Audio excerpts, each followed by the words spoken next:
Hi hello नमस्ते, मी शुभांगी मोठे स्वागत करते तुमचं माझ्या यूट्यूब चॅनलवरती. तर हे गोड जवारीचे कणस आहे, त्याच्यात दाणे काढायचे. तर जे शेतातून आणले होते ते कणस दाणे बघा किती टाच भरलेले त्याला. आता ते मी चुळून घेते, मुलांना मग भाजून देता येईल. आता परत चोळलं जाते, दाणे लगेच निघते ताबडतोब. चोळल्या दाणे निघते, जास्त गेलं की लगेच निघायला लागतं. थोडं दोन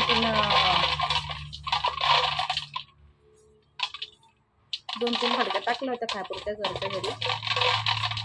विकत आणून नाही खाणं होतं, त्यापेक्षा आपल्या घरी शेतात टाकून दिलं तर मग माणूस आणतं आणि खातं पण.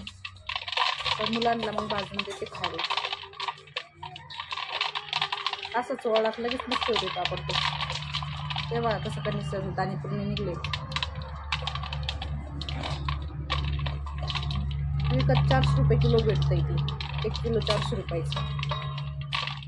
आता कमी झाले असतील भाव, पण पहिले भाव 1 किलो 400 रुपयात भेटायचं. तसं कच्चे बी खाल्लेत दाणे तरी इतके गोड लागतात ना.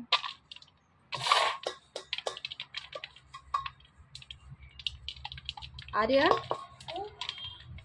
तुला खायचं बाळा,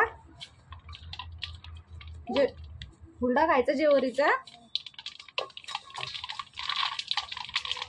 असे रपारपा चुळून घेते मी त्या एवढे आणि मग भाजून देईन. मग सारे चुळून झाले. मोठा मुलगा गेलेला आहे शाळेत, येईन थोड्या वेळाने घरी. आज दुपार शनिवार आहे ना, आज दुपारून सुटून शाळा. आल्या मग भाजून दिला तर खाते ते. दोनच कणसात बघा किती दाणे निघलेत. 2 कणस मग झालेत. तर जेवढा चुळून इतके काढलेत, जास्त नाही काढले. जेवढे खायचे तेवढेच काढलेत. जास्त काढल्यावर मग ते खराब होते, त्यापेक्षा मग जेवढे लागते तेवढेच काढायचे. त्यात ते बारीक बारीक भुरी, त्यापेक्षा मग ते मी ना चाळून मग घेते. भुरीन ते एकदम चांगली निघून जाईल सगळं.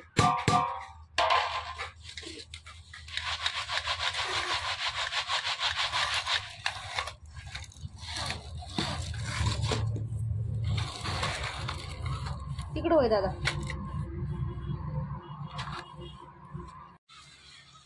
भुरीन ती काढून घेतली. आता मस्त एकदम क्लिअर झाले सगळे. ते बघा खाली भुरीन ती किती निघली खाली. एवढा भुसा निघलं त्याच्यात. चांगलेत खाली.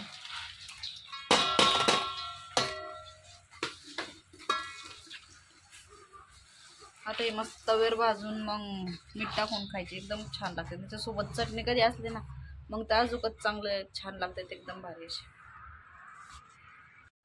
आणि मग तव्यावर टाकला मी भाजायला, असं मस्त होऊन द्यायचा. लाल भाजला मग नंतर मीठ टाकायचं भाजल्याच्या नंतर. नाही तर आधी टाकलं तर त्याला मग पाणी सुटतं जास्त, त्यामुळे आधी भाजून घ्यायचा आणि मग मीठ टाकायचं नंतर.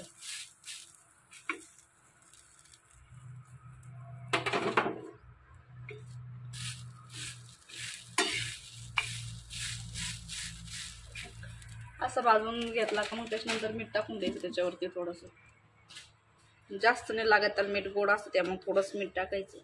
जास्त मीठ टाकलं की मग जास्त करट लागतं.